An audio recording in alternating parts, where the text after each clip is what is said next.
AT fans, Monk here.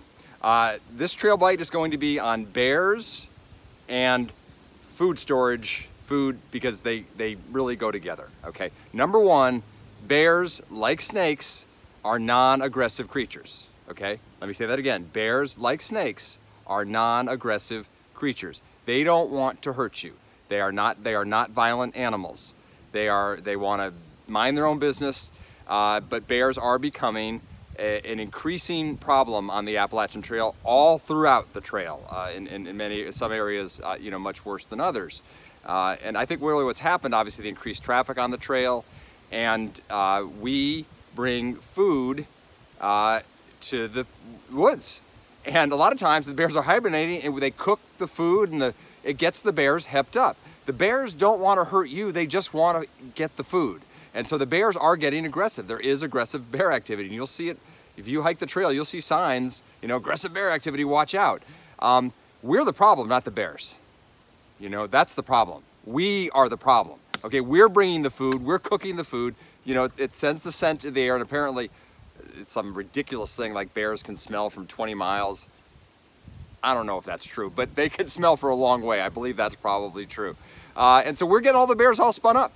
And the more we do that, the more bears we're going to attract, and the more bears are going to become an issue. But the bears are not the problem, we're the problem, okay? And that is one reason why I want to say, I'll make my case for going stoveless, because it really is the cooking of the food and it's the smell of the food that attracts the bears. When I went stoveless, all my food was wrapped, and I had an op sack. An op sack is an odor-proof bag, and I had an op sack for my already sealed food, and for any of my old wrappers, I put into another op sack. And I felt I had pretty tight food security on me. I was never concerned. I never had an issue with a bear, and I had a very light, I think it was a bag from Z-Packs. Very, very lightweight, that I put all my food in, very tightly sealed, again.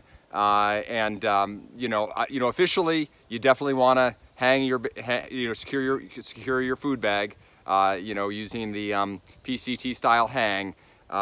Unofficially, I just wasn't very good at that, but I had such tight food security, and I knew there wasn't an odor. Anything that had odor was in that bag too, and I would just hook it to a tree away from my tent. Never had it in the tent with me, and I never had an issue. But the AT police is going to see this, and that's not really the way to go.